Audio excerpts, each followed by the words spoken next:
As you saw at the end of part 1, David had secretly created Northbridge just 3 weeks before his death. But that wasn't the biggest secret. The real question was, who actually owned the money inside Northbridge? Because when Robert opened the next document, we discovered that the money wasn't David's. And it wasn't mine either. In this part, you'll see exactly who David had been protecting and why he had hidden the truth from everyone, including me. Marcus placed the authorization log on the table. For several seconds, I couldn't touch it.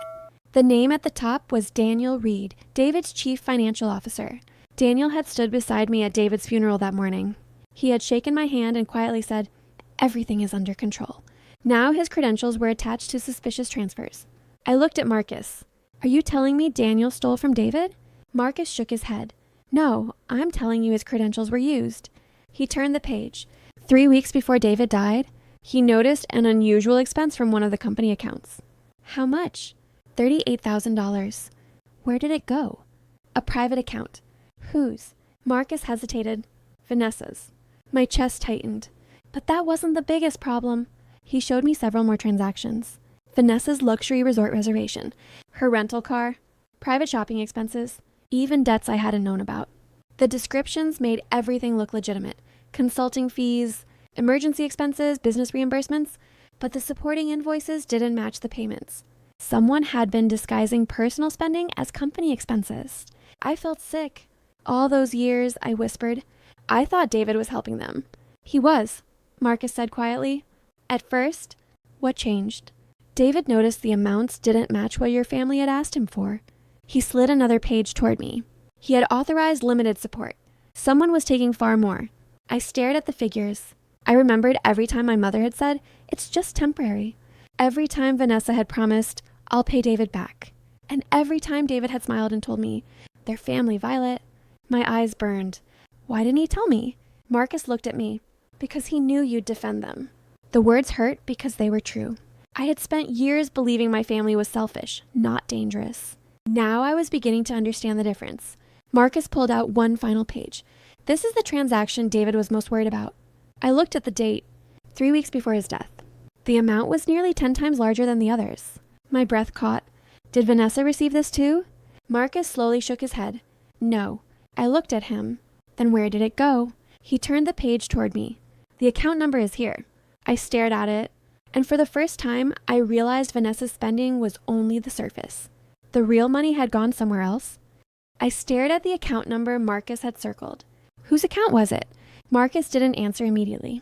He turned the paper around and pointed to the account details.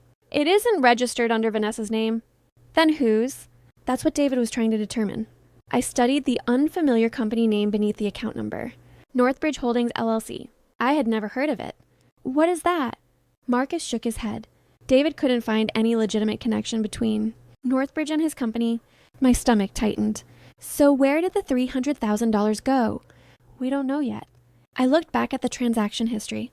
Vanessa's expenses were there. Resort charges, the luxury car, designer purchases, and business expenses she couldn't afford. But those amounts suddenly seemed insignificant. $300,000 had moved somewhere else, and it hadn't gone directly to Vanessa. I remembered something she had mentioned months earlier. She had hired a business consultant to help rescue her struggling company. At the time, I'd barely paid attention. Now I searched through my old messages. There it was. The consultant's company name? I compared it with Northbridge's records. The names were different, but the registered address was the same downtown building. My pulse quickened. Marcus, he leaned closer. What? Look at the address. I showed him my phone. His expression changed. You recognize the building? Vanessa's consultant works there. Marcus went silent. I looked at him. Does David's file say anything about that? He slowly shook his head. Not enough to prove anything. But David was investigating the connection. I opened another page from the financial records. There was an email from David, dated 3 weeks before his death. Marcus, don't confront anyone yet. Follow the money first. My hands went cold. Why didn't he tell me? Because he knew you'd defend them. I swallowed. I wouldn't have. Marcus gave me a sad look. You always did. That sentence hurt more than I expected. For years, I had believed my family simply needed help. Now I was beginning to wonder if they had learned how to depend on David and how to hide what they were doing from me. I looked again at the Northbridge account. Is Vanessa behind it? Marcus didn't answer. And somehow that frightened me more than a yes would have. Because if Vanessa wasn't the owner of Northbridge, then someone else was. And whoever controlled Northbridge had just received $300,000 of David's money. I couldn't stop thinking about Northbridge. If Vanessa wasn't behind it, I needed to know who was. For the first time since David died, I stopped waiting for someone else to explain what had happened. I opened my laptop and searched Northbridge Holdings LLC. The company had been created less than 2 years earlier.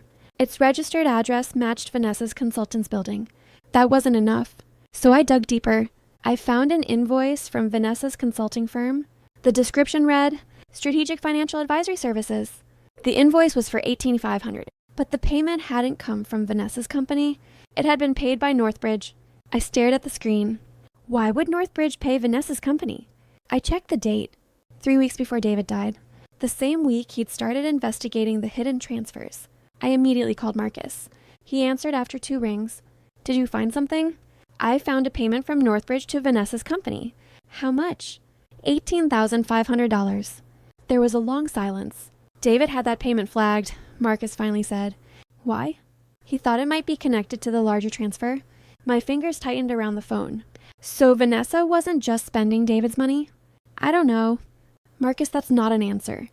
I know. For once, I didn't let him take control of the conversation. I'm going to find out who controls Northbridge. You need to be careful. I've been careful my entire life. I closed the laptop, and look where that got me. I searched Northbridge's registration records again. This time, I focused on the registered agent. After nearly an hour, I found an older filing. The previous registered agent's name stopped me cold. I knew it. It was a law firm my family had used for years, including Vanessa's business. They weren't listed as Northbridge's owner. They were listed as its registered agent. I leaned back. Someone had placed a law firm my family trusted between themselves and Northbridge. But why? Then I found something else. A scanned filing from 3 weeks before David died. At the bottom was a handwritten note in David's unmistakable handwriting. 3 words. I finally found it. My breathing stopped. I checked the date again, 3 weeks before his death. The same period when David had begun moving money away from accounts my family could access. This wasn't a coincidence. David hadn't simply been protecting our money. He had been following a trail, and that trail had led from my family's accounts to Northbridge, and now to the law firm my family trusted. I stared at David's handwriting. For the first time, I understood something terrifying. David's investigation hadn't ended with Northbridge. It had led straight to the people my family trusted most, and I was going to find out why. The law firm was silent when I walked in. Robert Hale placed a thick file in front of me. Violet, David created Northbridge 3 weeks before he died. I stared at him. Why? Because he had discovered your family was using money he had authorized for limited support. He opened another document. The $300,000 wasn't stolen. David moved it into Northbridge to separate it from the accounts your family could access. And then, 2 days later, he transferred it into a protected trust. Robert pushed the document toward me. My name was the beneficiary. My eyes filled with tears. He protected me. Yes. Then Robert opened another file. But there was another account. A transaction appeared on the screen. More than $3 million. My heart stopped when I saw the beneficiary. My mother's name. What does this mean? Robert took a slow breath. Your mother didn't personally own the money. She was listed as the beneficiary of a family investment structure David had discovered. I stared at him. Why? Because Vanessa and your parents had been using company funds to maintain that structure. David discovered they had been moving money through Northbridge to hide the actual source. Everything suddenly connected. The resort, the cars, Vanessa's business, the $18,500 payment, the secret transfers, and the $3 million. They hadn't simply been taking money from David. They had convinced themselves they were entitled to it. David had discovered the truth 3 weeks before his death. He had gathered the records. He had secured the money that belonged to me, and he had left the evidence with Robert. What happened to the $3 million? I asked. Robert gave me the answer I'd been afraid of. David had already frozen it through the trust structure. None of them could legally access it. I closed my eyes. For the first time since David died, I felt something other than grief. Relief. Then my phone rang. My mother. I answered. Violet, please. We need your help. I looked at the documents in front of me. You don't need my help. Silence. You need to answer the questions David left behind. Violet, we're family. I almost laughed. You remembered that when you needed his money? She began crying. Vanessa joined the call. We made mistakes. No, I said quietly. You made choices. I ended the call. Over the following weeks, the evidence was turned over to the attorneys and investigators. The unauthorized accounts were frozen, the financial records were reviewed, and the money that could be recovered was returned to the accounts David had protected. Vanessa's business lost the financial support it had depended on. My parents were forced to face the consequences of the decisions they had spent years justifying, and I never gave them another dollar. Months later, I stood beside David's grave. I placed a small white flower against the stone. I finally understand, I whispered. He had known I would want to forgive them. He had known I would defend them. That's why he had protected me before I was strong enough to protect myself. David hadn't left me a fortune. He had left me the truth. And that truth finally gave me the courage to stop protecting the people who had never protected me. I walked away from his grave with tears in my eyes. But this time, I wasn't walking away broken. I was free. David was gone. But his final plan had worked. He had protected the woman he loved. And for the first time in my life, I had chosen myself. If you enjoyed this story, subscribe to Revenge Diaries for more powerful family betrayal, revenge and justice stories,